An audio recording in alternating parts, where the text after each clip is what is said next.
que vão afetar o processo de desenvolvimento do mundo. Não é a única, mas é uma delas. Tá? E numa convergência de eras, como eu gosto de falar, que é uma combinação da era climática com a era digital tecnológica, com a era de mineração, tá? E com a era da natureza, porque a natureza é a grande provedora de soluções. Então, nós estamos saindo de uma perspectiva onde a natureza é impactada, e a questão climática é muito ilustrativa disso, a questão da poluição é muito ilustrativa disso, a perda da biodiversidade é muito ilustrativa disso, ou seja, a tripla crise planetária reflete isso, para uma dependência em torno da natureza para ser provedora de soluções na área climática.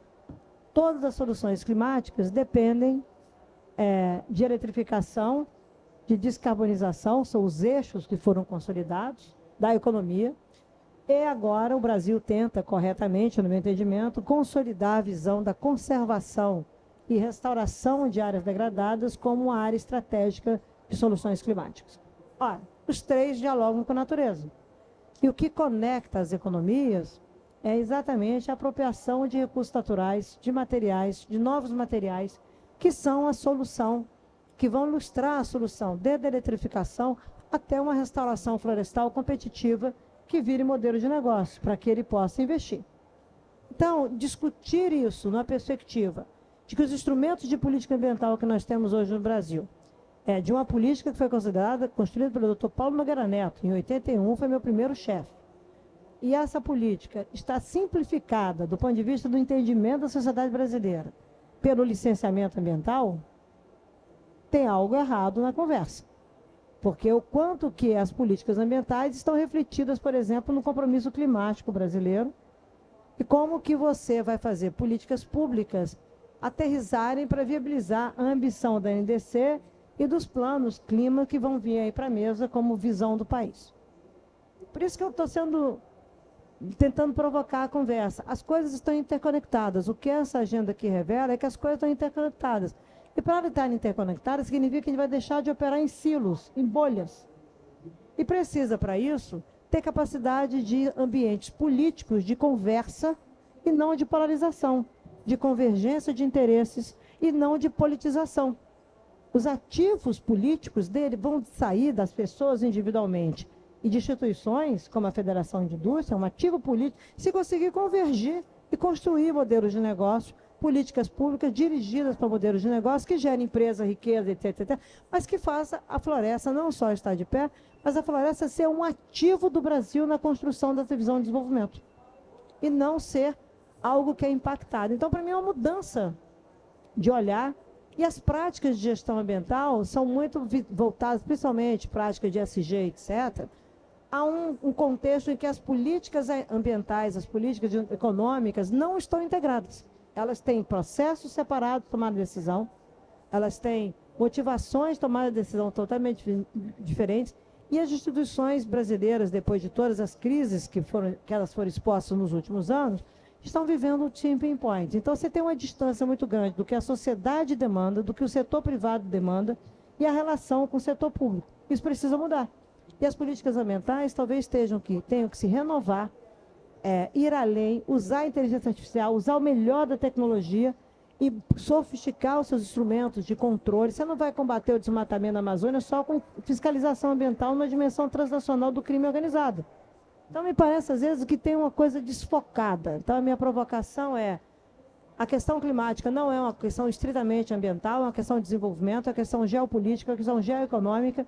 E o desafio, por exemplo, é como que eu vou fazer da restauração florestal, a floresta ser protegida, ela ser um ativo de um novo processo de desenvolvimento do país, integrando com os outros ativos brasileiros. Como que a Amazônia se conecta com o Brasil, como é que o Brasil se conecta com a Amazônia, e os setores econômicos e as questões sociais estariam modelando isso de outro jeito. Então, não dá para vilanizar, tá? E a mineração vem aí com nova pegada, vai ser de novo uma briga de mineração, você vai construir fundos para proteger a floresta, o dinheiro é do petróleo, você vai continuar brigando com todo mundo? Não dá para ficar não lidar com o dark side da agenda climática. Então, convido todos a serem pragmáticos, realistas, entendendo onde nós estamos, e um dos principais problemas da Amazônia para estar nessa equação é ter estrutura e logística para que ela possa se conectar com o país e você ter modelos de negócio. E não vilanizar as alternativas ou consolidar alternativas que nós já sabemos onde isso vai levar, que é mais degradação e mais vulnerabilidade. Então, a minha resposta para você tem que mudar. Se o mundo está mudando, nós temos que mudar no Brasil e convido que a gente pare de mudar olhando, tendo o passado como um aliado e nós temos que ter o futuro como aliado sem temer o futuro. Tem que trabalhar, assim, uma transição mais robusta, onde as questões ambientais são estratégicas, mas a interlocução de questão climática tem que ir para o ground, tem que ir para aterrissar no mundo real e entender como é que esses atores querem ser corresponsáveis pelas soluções. Não tem só direitos, tá? Tem deveres. Convidam vocês a prestarem atenção mais nesse mundo e, portanto, achar que a questão ambiental, para mim, se ela quer ter protagonismo, ela tem que mudar muito para poder se alinhar com a contemporaneidade. Bom, eu adorei a polêmica ou as provocações, Isabela, porque está bem alinhado com...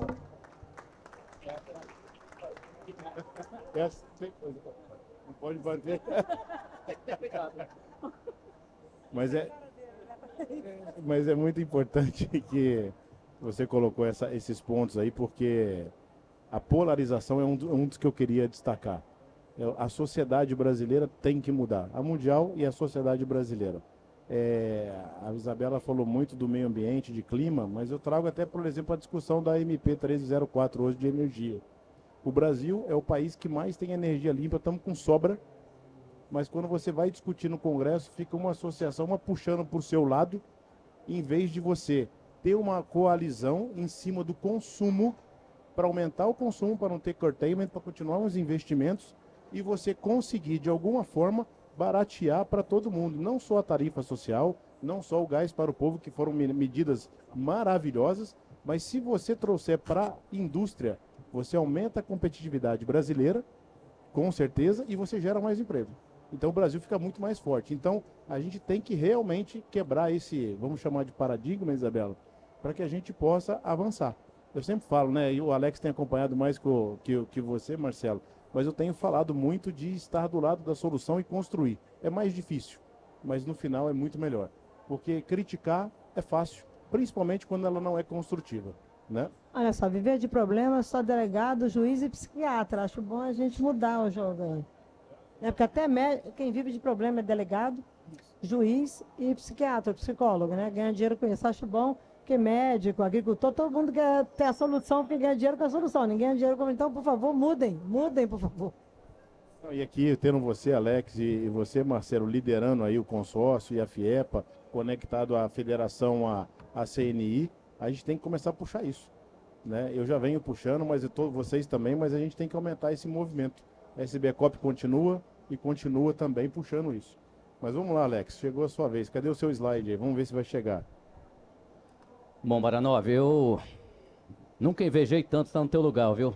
Tu me coloca aqui do lado da Isabela Teixeira, do Marcelo Teixeira. E eu, Alex, que não sou Teixeira, mas eu vou ter que, né, fazer às vezes aqui, institucionalizar aí um papel importante de seguir a linha do pragmatismo. Acho que a Isabela traz assim um quê de chute na canela que serve para todos nós brasileiros. Chega de fabricar ou cultivar jabuti. Chega do cultivo de jabuti.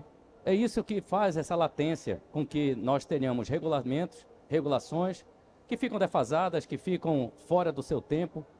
E o Brasil perdendo sempre as oportunidades de perder boas oportunidades. Então, a partir disso, nós nos colocamos de um desafio que até um passado recente poderia dizer que nunca nós estaríamos, como Federação das Indústrias do Pará, alinhados com tanta convergência de uma agenda que até um passado muito recente poderia ser motivo de guerra dentro da própria federação. Enfim, estamos olhando como soluções, e aí eu me coloco também como engenheiro. Acredito que seja melhor construtor de ponte do que de muro. Então, nós nos posicionamos da seguinte maneira: nós precisávamos nos reposicionar, nós precisávamos liderar uma agenda de sair dessa reatividade sobre a agenda de sustentabilidade e criar realmente um mecanismo de sermos mais propositivos.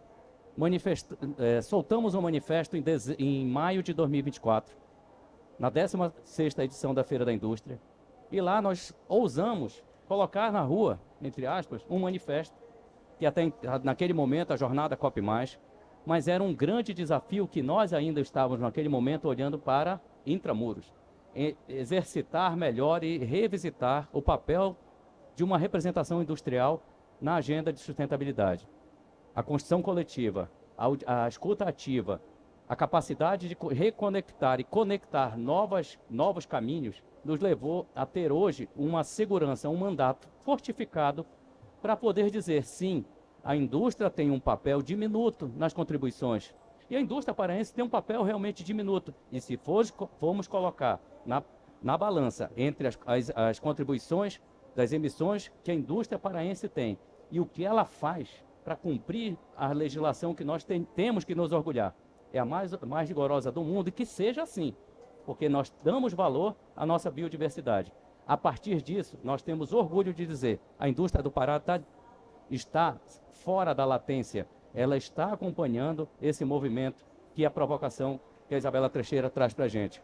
Nós temos outros potenciais, nós temos como ir para fora do chão de fábrica e fazer com que o encadeamento produtivo esteja alinhado com esses desafios e transformar a Amazônia num modelo de desenvolvimento tão importante, com uma indústria de baixo carbono, mas com atividades que respeitem o meio ambiente, que tragam responsabilidade social e, fundamentalmente, saco vazio não para em pé, e sem infraestrutura logística e sem uma capacidade de adequação à competitividade dos produtos, não tem sonho que se realize na Amazônia.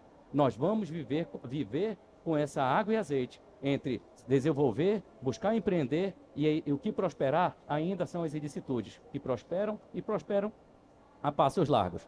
A jornada COP+, se transformou numa grande caixa de ressonância e hoje temos 3 programas, Isabela, para além dos compromissos que a gente já descobriu serem bastante amadurecidos, compromissos industriais, estamos ousando a provocar a atividade do campo, porque como a indústria é a ponta que faz, produz e embala, entrega os produtos e quer entregar os nossos produtos para o mundo, nós precisamos entender a montante, que é todo um desencadeamento, um encadeamento produtivo que precisa estar junto no combate ao desmatamento, no fomento à circularidade, no fomento e que tenhamos boas práticas e capacidade também de acessar financiamentos e também investimentos para poder produzir essa descarbonização. Os grandes players, principalmente dos exportadores de commodities, têm melhor capacidade de internalizar e aqui estamos do lado de um que tem grandes exemplos de biomassa,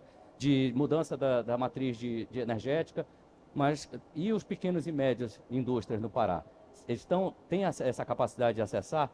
Então nós estamos desenvolvendo um guia muito simples, muito prático, mas que traz ao pequeno e médio industrial, Marcelo, a capacidade de dizer e verificar que minimamente com condutas no processo produtivo e condutas do zelo na compra dos seus insumos, na produção dos seus insumos e na entrega deles, que cada um tem uma componente que pode trazer a essa agregação, consciência coletiva.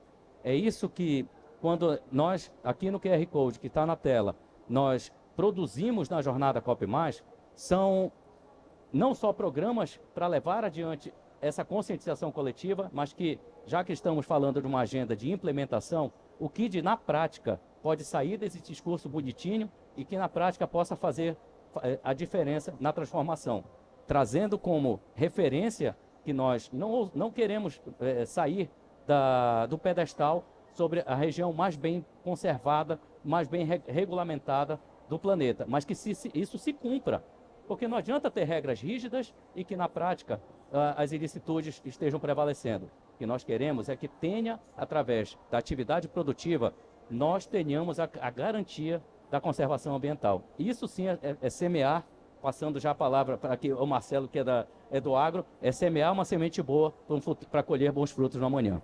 Obrigado, Alex. Já mudaram o protocolo, não tem a mãozinha, só... Mas assim, eu briguei para trazer a Isabela aqui hoje, eu falei assim, vamos mudar o painel para ela poder vir. Você vê que o Alex se empolgou tanto que eu nem fiz a pergunta, ele já respondeu.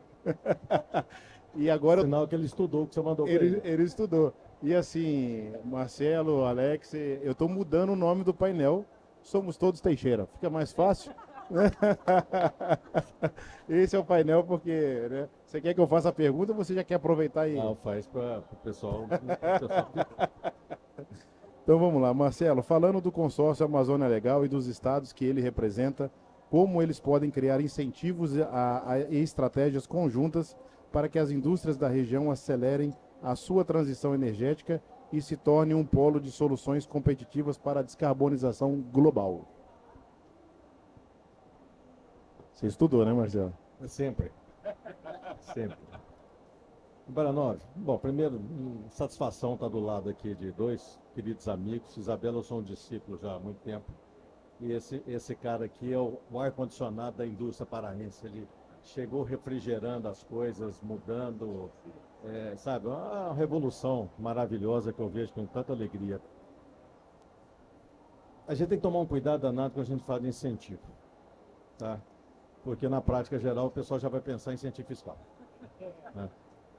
E não necessariamente é um incentivo que a gente precisa para fazer grandes transformações. Isabela hoje me perguntava a minha experiência no consórcio. Tem um lado de desafios preocupante e tem um lado que é alentador da gente ver que quando se quer e se tem vontade política, a gente faz. Nós temos alguns dados na Amazônia que são assim chocantes. Chocantes. E eu acho que diz muito sobre nosso posicionamento enquanto seres humanos. Vou dar um exemplo. O Maranhão tem mais ou menos 850 territórios quilombolas registrados na Fundação Palmares. Desses, só 153 tem título fundiário. Desses, somente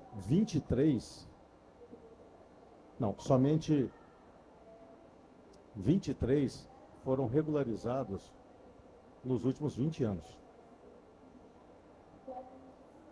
Eu fui participar de uma dessas celebrações de regularização fundiária, agora alguns meses atrás, no Maranhão. Esse pessoal está há 400 anos lá. 400 anos. E vamos lembrar que quilombo existe para as pessoas que tiveram que esconder para sobreviver. Esse é o tema, se esconderam para sobreviver. A partir do momento que você chegou e entregou um título de terra para esse pessoal, eles saem do esconderijo e passam a participar da sociedade legal. Junto com esse título, que nós precisamos de financiamento externo, foi conseguido pelo fundo do consórcio com a ONU, é um fundo que veio do Canadá. Nós entregamos o título de terra, nós entregamos poço artesiano, não tinha acesso à água potável, tá? E eles tinham lá um processo artesanal, nós fizemos uma pequena indústria, uma agroindústria, para ampliar o processamento, e nós começamos a conectar esse pessoal com o mercado. E ontem, para minha total alegria, passou aqui um comprador aqui, falou, só vim aqui te avisar que eu estou fechando a primeira compra lá do Quilombo Boa Vista, estou comprando 30 toneladas do coco de babaçu deles, e eu mandei estudar a região, tem potencial para 5.000 toneladas anuais lá naquela região. Isso é um processo de revolução. Agora veja bem, esse cara está comprando o babaçu porque ele tem máquinas de quebra do babaçu. E por que ele está quebrando? Porque ele está instalando no norte do Tocantins uma produção de amido a partir do babaçu. Amido. E aí ele está incentivando outras regiões, que também são ricos em babaçuais, a incluir mandioca e milho. Sabe por quê? Porque aí você faz um SAF monopropósito de amido. E amido usa em tudo. E hoje o que você usa de amido em toda a Amazônia brasileira vem do Paraná. Então está vendo que para você mobilizar e criar uma estrutura de produção industrial, e até multi-estados, né? Você vê que eu falei do negócio que começou do Maranhão, tá? E o Tocantins junto. Você precisa dar um incentivo na regularização, na estrutura da cadeia, porque você fazendo isso, você cria as condições necessárias para isso se movimentar. Se a gente não fizer isso, cara, fica difícil, fica complicado.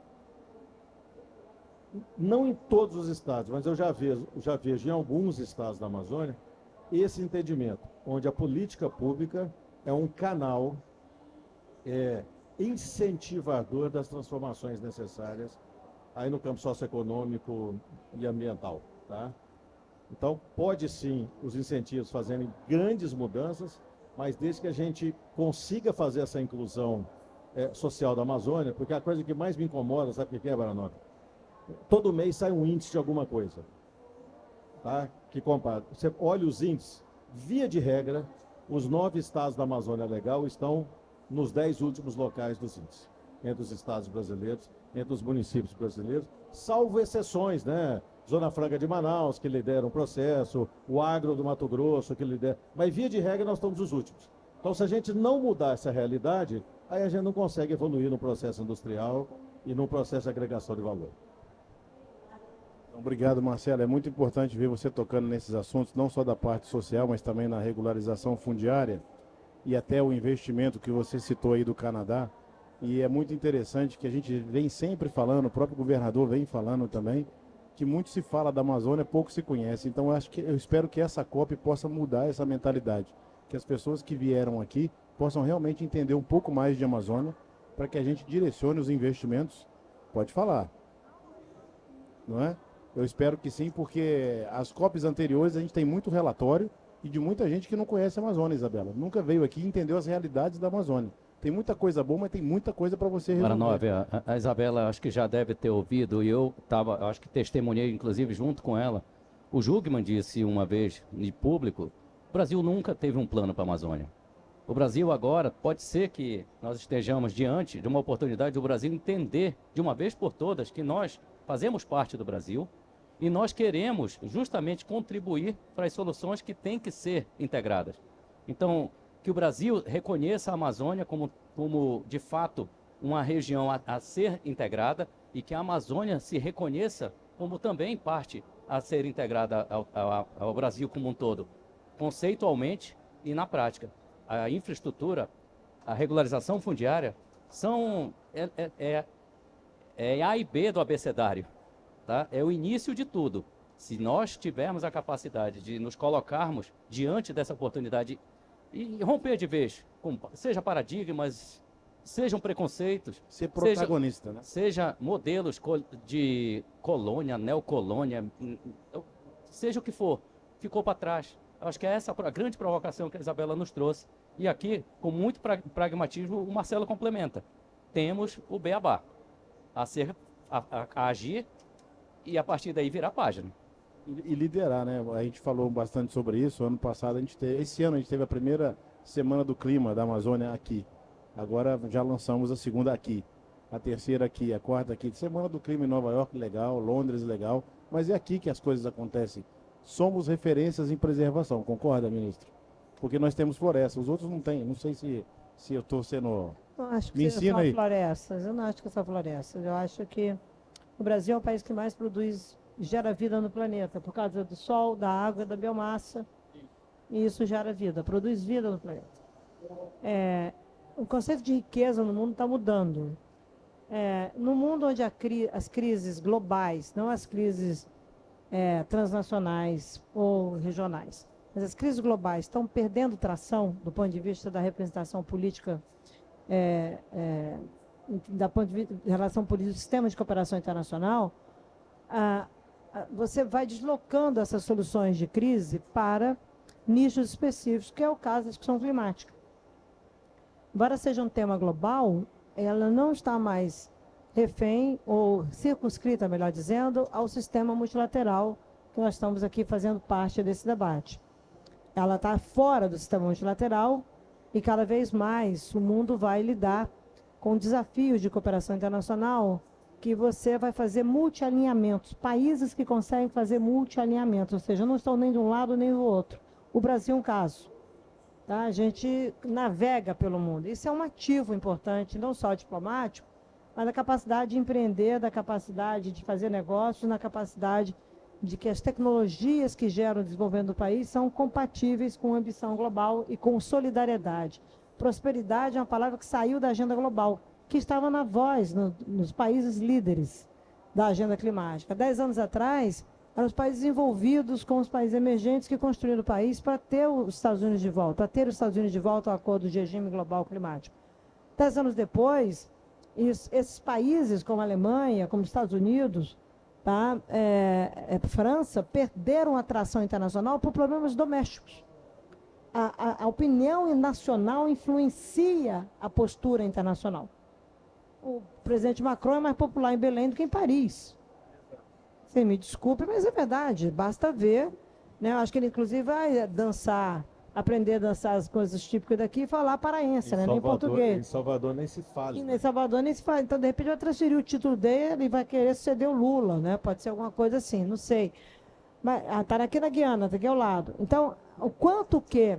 Aí eu vou falar uma coisa importante das pessoas entenderem. Quem forma essa opinião política é a classe média. A classe média que muda a agulha. Tá? Porque ela que determina quanto que você vai crescer, quando vai crescer, os indicadores, se gera emprego, não gera emprego.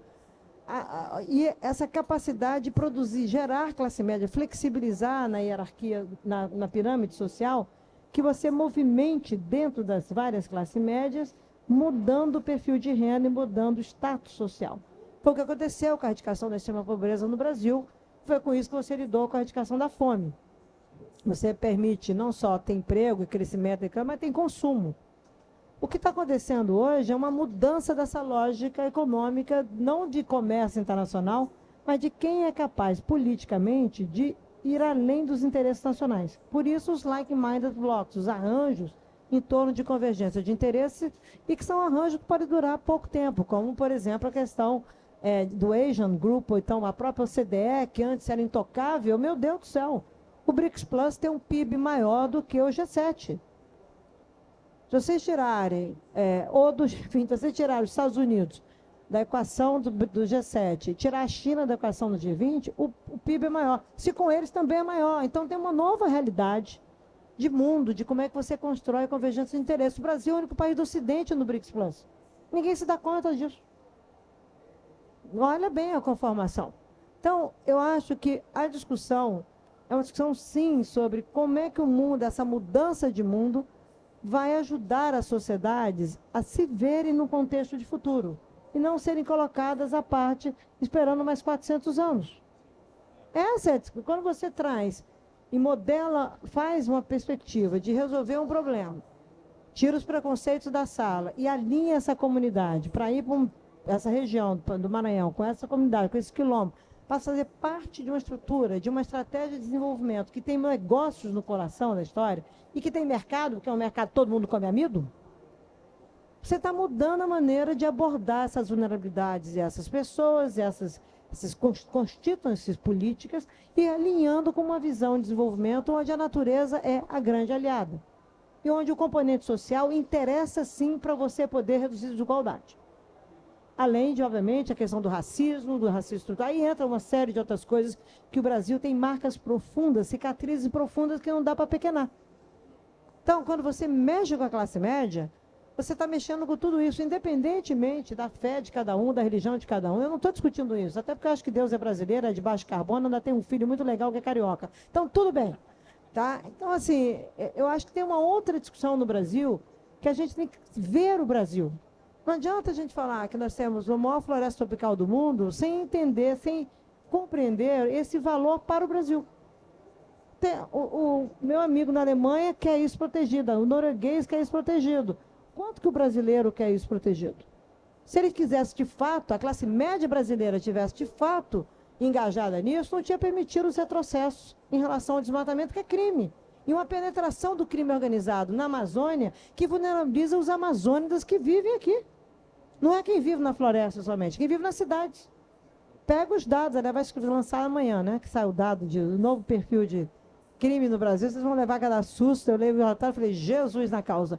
Então, na realidade, o Brasil tem que entender como é que as coisas estão interconectadas e como que você é corresponsável para essa transformação. E vai levar tempo, gente. Nós não estamos andando torto há 5 anos, nós estamos andando todo há 400 anos. Pelo amor de Deus, aí querem fazer uma transição com fotossíntese. Não, e não tomam decisão estruturada para isso. Não são responsáveis para tomar decisões estruturadas para isso. Tem que levar. Então, você mexe no orçamento público, aí você vilaniza as emendas e vilaniza o papel do parlamentar. Vereador virou senador, virou vereador nacional. Você perdeu o debate de questões nacionais, de interesse nacional do país. Você discute, não é nem o backyard, é o cantinho, a palmeira que o André ali do IPAM plantou, ajudou a plantar, deu a semente, o cara está discutindo isso aqui. Não é isso, você tem que voltar a discutir o país. Para poder entender como é que o Pantanal está na história, como é que o Pampa está na história, como é que o Cerrado na história, mas como é que os brasileiros estão. É isso que é um país que é do cacete, entendeu? Mas que namora o futuro com um certo ciúme, que eu não entendo, é um amante selvagem, eu não consigo entender isso, não tem amor, sabe? Gente, pelo amor de Deus, para que o passado é bom, nos traz até aqui, nos dá memória, mas, olha, tem que mudar e as mudanças levarão tempo. Você aponta para um caminho e você tem que construir passo a passo, entendendo, inclusive, os trade-offs, que eu chamo de dark side. E tem uma coisa que eu vou tocar aqui, já que a gente falou de crime organizado, mas tem que tocar porque é classe média, nós temos que falar de classe média, eu sou classe média. Tem que enfrentar a corrupção e a ilegalidade nesse país. Então, inteligência artificial dentro, por exemplo, agora foi aprovado em São Paulo, minha médica, o doutor Ludmila conduziu isso, o primeiro hospital totalmente tecnologia chinesa de inteligência artificial que vai ser colocado no hospital das clínicas. O SUS vai ter a tecnologia de ponta em medicina. Aquilo que a gente ganha, paga no Einstein, vai ter de graça, tá? Dentro do hospital das clínicas. Isso significa, você tem inteligência artificial não só para robótica, com AGI, etc. O planejamento hospitalar nesse país vai ser transparente. Tem que acabar a corrupção. Tem gente que... Eu fico escandalizada com corrupção em tudo que é jeito, mas fico escandalizada que o cara resolva roubar no remédio de câncer. Tem que acabar com isso. Gente, isso não é da mesma maneira que é intolerável o desmatamento, é intolerável nós sermos coniventes com a corrupção no país. Tem que acabar com isso. Aí fica bandeirinha, são corruptos, cadeia. Presidente é corrupto, cadeia. Tá? Eu fui 35 anos servidora do Estado brasileiro, fui ministro de Estado, 7 anos, tive um processo na minha vida inteira. E eu tenho muito orgulho, porque eu sou honesta. Entendeu? Então tem que acabar com essa palhaçada. Então, usa a inteligência artificial. Tem empresários que tem que estar banido, tira da esquerda. Tira porque você não vai conseguir crescer, gerar a riqueza que você tem quando você ser um puta empresário rico, etc., gerando riqueza, trabalho, com corrupção sendo aliado. Tá? Então, ou enfrenta, e a tecnologia vem para isso. Vem para mostrar, se a gente quiser, usar a inteligência artificial, que não é só chat de pi para poder escrever carta que não sabe escrever. Tá? Ou fazer dever de casa. É para enfrentar, fazer gestão pública, governança pública com eficiência, com transparência e melhorar a relação da sociedade com o Estado e com o setor privado. É assim que muda. Dá trabalho? Dá. Vão reclamar? Vão. Mas não percam o rumo, porque se perder o rumo, fica blibibi, aí fica essas bobagens que a gente experimentou recentemente, ainda fica a gente gritando que tem mito. Mito é o povo brasileiro, o resto vem atrás. Perfeito, como sempre. Mas não, posso fazer uma ponte aqui? Eu já larguei as fichas, tá? Virou, isso aqui é um real debate, gente. Isso aqui não, né? Fazer uma ponte de como a gente se alimenta das potencialidades, tá? E de entendimento das potencialidades, tá? A gente se esquece muitas vezes, nossa, agora a plateia melhorou 200.000%, né, cara? Chegaram o nosso ilustre embaixador aqui. Exato, seja muito bem-vindo. Olha só, às vezes a gente se pega aqui na Amazônia na discussão da implementação de modelos industriais que serviram de modelo de desenvolvimento do sul-sudeste do Brasil. E se esquece daquilo que é potencialidade própria nossa, que está abandonado. Mais cedo eu sentei com uma colega ali no intervalo, falei, vamos fazer uma continha aqui. Eu citei 3 empresas aqui da Amazônia, 3 empresas, tá? Nós fizemos uma continha, 2 empresas de dendê e uma empresa de açaí. Essas 3 empresas juntas geram 1,5 milhão de toneladas de biomassa por ano. 1,5 milhão de toneladas de biomassa por ano. O que a gente vai fazer com essa biomassa? Queimando em caldeira. Ótimo, queimando em caldeira, nós estamos substituindo PPF, combustível fóssil, mas essa é a utilização mais simples e menos agregadora de valor que você pode ter com biomassa. A gente se esquece que 1/3 da geração elétrica desse país por biomassa, quando você olha a geração de valor dessa eletricidade, ela é maior do que o valor bruto da produção do setor de alimentos. O valor bruto de produção é tudo aquilo que é produzido na fazenda. Ninguém sabe disso. A energia elétrica gerada por biomassa no Brasil corresponde a 250 bilhões de reais por ano. Olha o potencial que nós temos aqui na Amazônia de mover para biochar, de criar agregados muito maiores. Agregação na indústria madeireira. Tá? Então, olha, você perguntou de que incentivo. Gente, esse é um incentivo modelador e transformador. E a indústria tem capacidade de fazer isso e tem peso e poder. O peso da indústria é tão grande que aqui eles têm 2 ventiladores e aqui do outro lado eu só tenho um, passando um calor do cacete. Você está vendo como é que... E nas coisas mais simples do mundo... E todo mundo sai de lá para cá para tomar café de graça. Exatamente. Você vê que a indústria tem poder, esse poder de transformação. Então, a sugestão que eu deixo aqui para o nosso amigo Alex é: vamos estudar quais são essas novas indústrias transformadoras do modelo econômico da Amazônia. A Europa, a Isabela sabe muito bem disso, porque ela teve diversas discussões, a Europa abandonou biomassa por anos. Porque não pode usar, que não tem nada a ver. Hoje existe uma iniciativa que chama GoGrass, patrocinada por 8 países, e aí está a Alemanha, está a Espanha, acho que a Dinamarca está junto, a Lituânia, tem um monte de gente reestudando todo o potencial de biomassa europeu e como dar a utilização dele. Então, aí começa a casar com as coisas. E aí, para finalizar, só com o último ponto aqui da Isabela.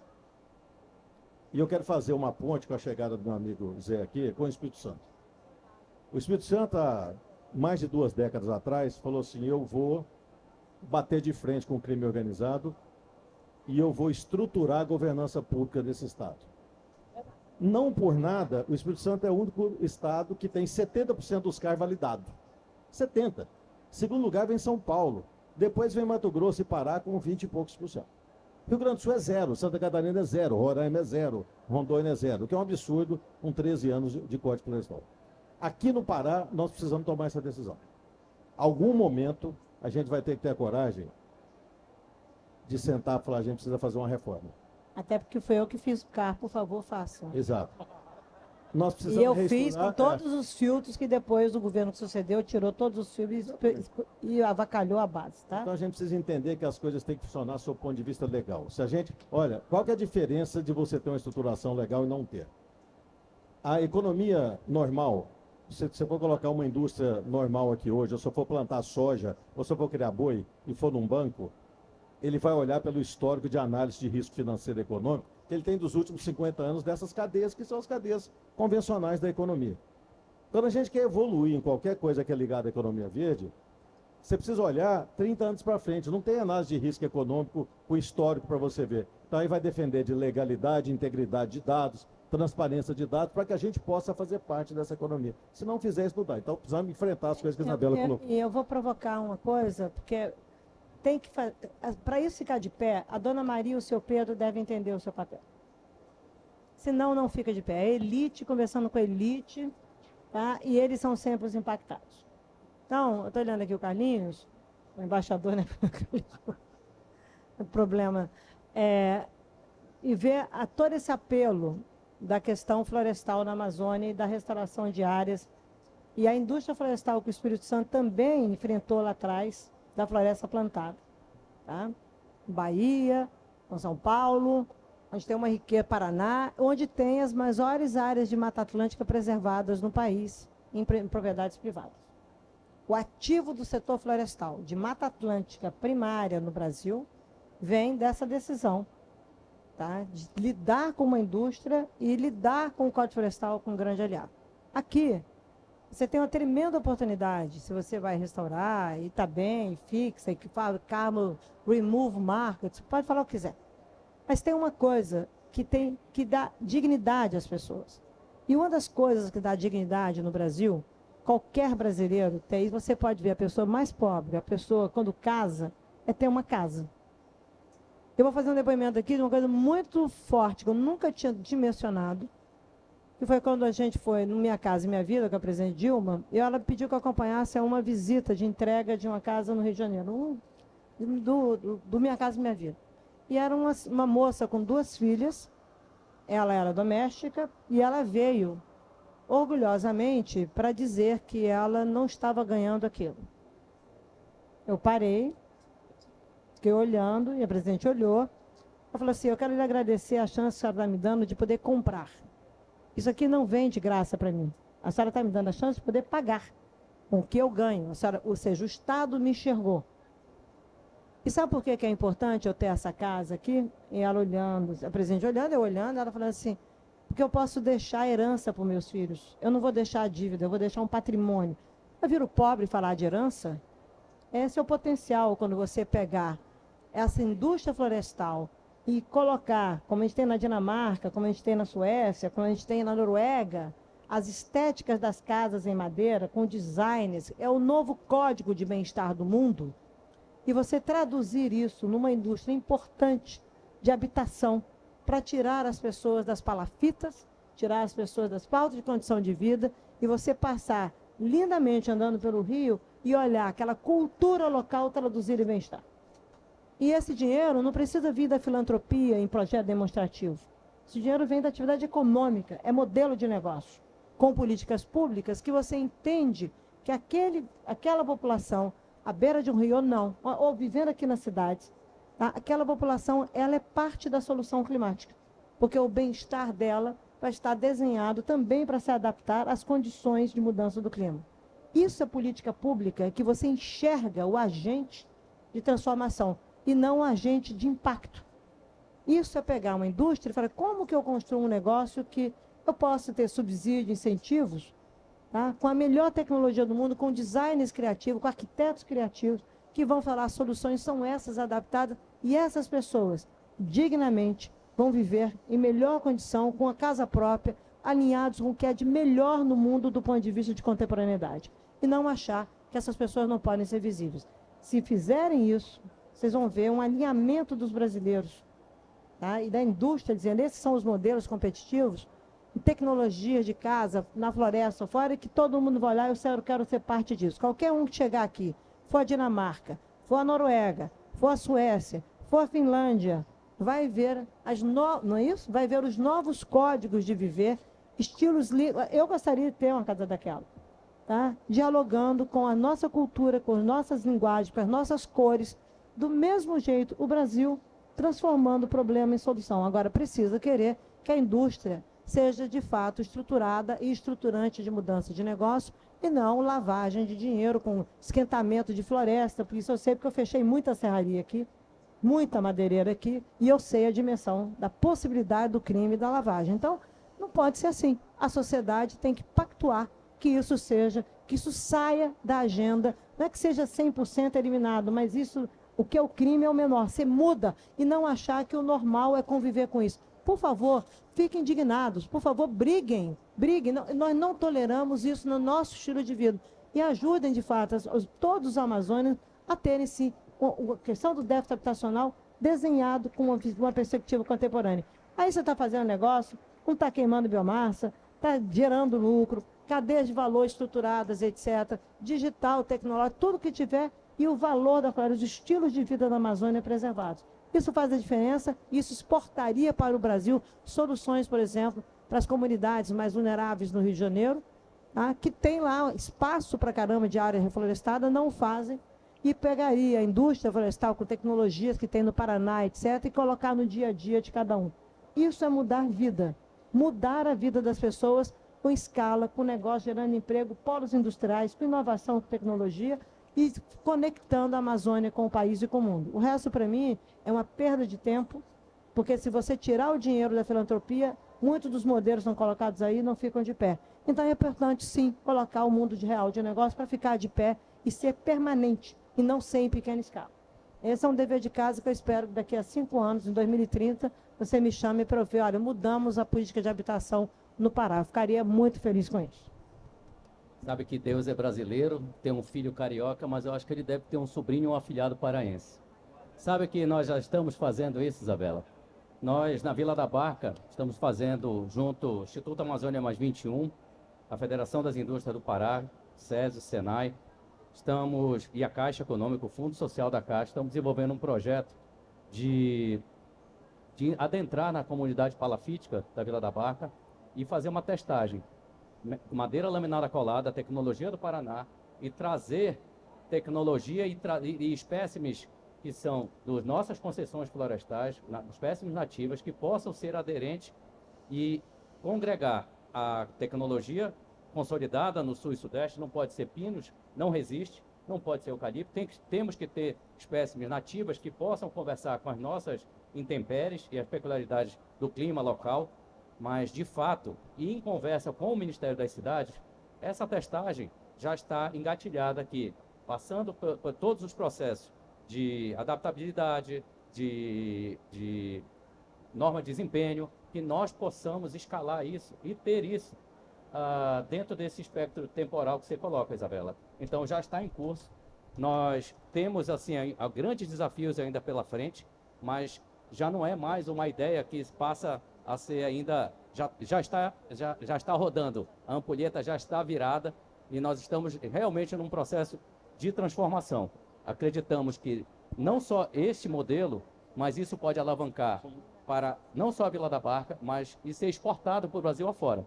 Né? Tantas e tantas outras comunidades, palafísticas ou não, mas uma nova atividade, já que iniciamos falando de descarbonização, processos produtivos com menos contribuição de pegada de carbono e, fundamentalmente, trazendo mais conforto e aderência a uma qualidade de vida de transformar não só comunidades palafíticas, muitas vezes por opção, né, arquitetônica, estética e de bem-estar.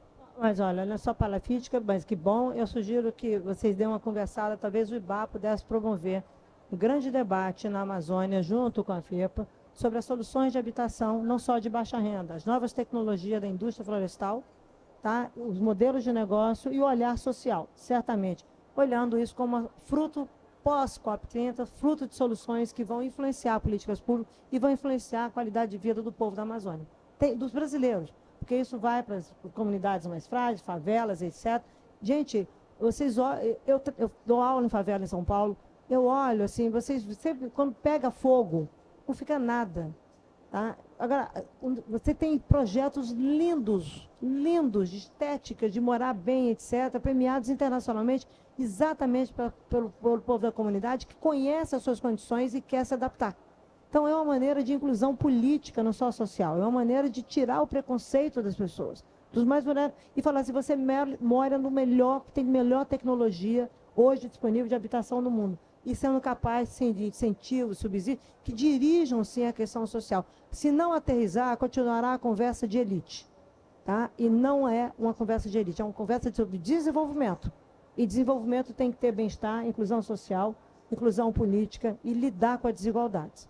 Aí nós estamos falando de mundo real, tá? E acho que isso também se estende para o campo, para a classe média da agricultura brasileira, que a gente precisa entender como é que a gente transforma isso no campo. Mas, enfim, eu tenho que terminar, porque eu tenho que encontrar o povo lá nas docas ainda. Tem o lançamento do livro do Ricardo Abramovay. Mas não pode sair sem tirar foto aqui do painel. Não, tirarei foto e está todo mundo cansado, eu inclusive quando almocei. Eu estou verdadeiro low bat, sabe celular quando está low bat? Sou eu. Então, a gente está caminhando aqui para o nosso final. Eu vou deixar, todos vocês, na verdade. Eu acho que esse painel foi muito bom, porque a gente não usou as fichas, só no comecinho. Virou um debate. A gente estava falando aqui de construindo soluções competitivas para a descarbonização e mudou construindo soluções sustentáveis para a humanidade. Porque nós falamos de tudo. Crime organizado, corrupção, solução, ação, até com a Isabela propondo aí já um grupo de trabalho. Então, eu acho que a gente vai terminar agora o painel. Eu vou dar uns minutinhos para que cada um possa fazer o encerramento. Como a primeira parte foi daqui para lá, a gente volta de lá para cá, termina com a nossa querida Isabela. E vamos para a foto. Coisa muito rápida, tá? Acho que a gente tem que ter na cabeça quais são os tipos de modelo que a gente pode colocar aqui na Amazônia que promovam mobilidade social. Raríssimas coisas promovem mobilidade social na Amazônia, mas o agro, bem construído, ainda promove. E tem vários exemplos de gente que começou como agricultor familiar e hoje está lá em cima. Então, se a gente unir e estruturar uma indústria organizada aqui dentro, a gente promove essa mobilidade social tão necessária para fazer a transformação da Amazônia. Se a gente mantiver esse aspecto onde 5% tem tudo e 95% não tem nada, ou seja, zero mobilidade social, a gente vai continuar do mesmo jeito aqui. É um modelo degradante de economia que não se sustenta. Então, acho que esse é o recado. Alex? Só tenho a agradecer a oportunidade, não só de discutir tão amplamente e tão profundamente, né, algumas das principais desejos e desafios, não só da Amazônia, a gente falou aqui de mundo, mas colocar, né, como esse elo, nessa corrente que trago muita crença, né, da importância do agro, do bem, da importância do setor produtivo industrial, do bem, de políticas públicas do bem e para o bem. E sem ufanismo, não há condição de nós vencermos essa luta se nós não formos realmente ao chão, arregaçar as mangas e cada um de nós se indignar na potência que a indignação for necessária, mas se debruçar sobre uma agenda de soluções. Teimar, porque há 400 anos há uma consolidação dos erros, e se tem uma coisa que a gente tem que se libertar é desses modelos errados. A Amazônia é prova disso. Essa incongruência que a Amazônia se transformou, de falta de racionalidade, de falta de equilíbrio em todos os sentidos, é fruto, a começar de nós mesmos brasileiros. Muito se coloca como os interesses internacionais são os grandes vilões, mas eu acho que todos nós, brasileiros, somos parcela bastante responsável e contribuinte para o status quo. Mas existe para tudo um turning point, e eu acho que nós estamos diante com muito, querendo olhar o copo meio cheio, um turning point para um Brasil melhor. A Amazônia pode contribuir, eu acho que vai. Estando mais próximos, estamos mais integrados, estamos mais consolidados como país, acredito que a Amazônia, por osmose, cresce e cresce rápido, com a sua potência, com as suas capacidades de se transformar. Isabela, para terminar. Para mim, acho que ótimo, tudo bem, mas eu acho que tem que ter os jovens nas salas e as mulheres nas salas. Então, acho que as mulheres da Amazônia, as mulheres brasileiras, devem fazer uma grande revolução para esse país. Chega, tá? Com todo respeito, vocês estão embaixo com o hormônio de vocês, sigam a gente, que talvez seja melhor, para poder ser mais rápido. Mulher corre, mulher pensa o jogo todo, o homem pega segmentado. Vocês sabem disso, né? Você sabe que eu vivo brigando com você. Então, na realidade, brigando no bom sentido, que ele é meu amigo. É lógico. Mas que é isso. Eu acho que tem que ter uma grande convocação para que os jovens se engajem. Não se decepcionem, tá? Não achem que vai ser tudo rápido. É difícil construir, mas não desistam da construção. E traz um pouco do balacobaco das mulheres brasileiras, porque vai dar muita coisa de determinação de construir. A garra das amazônicas é impressionante. É um negócio assim, mas é uma força da mulher da Amazônia, que é um diálogo com a força da mulher, das outras mulheres brasileiras. Então não é segregação, né? Esse negócio, eu não suporto isso. Eu acho que tem que ter todo mundo junto. Mas não apequenem o papel. Mas quando vocês começam a falar de vem para cá, eu não vou falar aqui, que eu vou falar em público, não posso falar isso. Mas, de qualquer maneira, é o seguinte, porque pensam com duas cabeças é uma merda. Então, é o seguinte, e é verdade. Então, na realidade, é o seguinte, não vou entrar nessa merda, por favor. Eu quero dizer o seguinte, não percam de vista a importância da força da mulher amazônica e da mulher brasileira. Se a gente quiser construir processos permanentes, que evitem realmente retrocessos, chamem a juventude que vão tocar disso, vão ter que aprender a transformação e chamem as mulheres para serem coautoras da transformação de vida na Amazônia. Essa coautoria foi o que eu falei da história de que eu estou deixando um patrimônio, uma herança para os meus filhos. Só uma mulher pensa assim. Tá? Por isso que as casas saem no nome das mulheres. Os maridos se separam e tornam tudo depois, vêm do patrimônio e vão beber e vão sair por aí.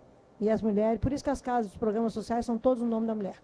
Tá? Então, essa ideia de pertencer, de dar uma cara da Amazônia, passa, sim, por um lado feminino das Amazônias, uma força que essas mulheres daqui têm e que é, então, também a força das mulheres brasileiras. Então, não percam isso de vista, porque eu acho importante a continuidade das coisas. E promovam os seminários, os debates, e os jovens se juntem, tá? Mesmo sendo meio chato, às vezes, se juntam. Fica lá apertando para vocês terem espaço, porque é assim que o país se transforma. Até já, espero vocês no futuro. Agora eu preciso tomar uma caipirinha de baixo carbono. Valeu! Bom, acabou o painel Somos Todos Teixeira.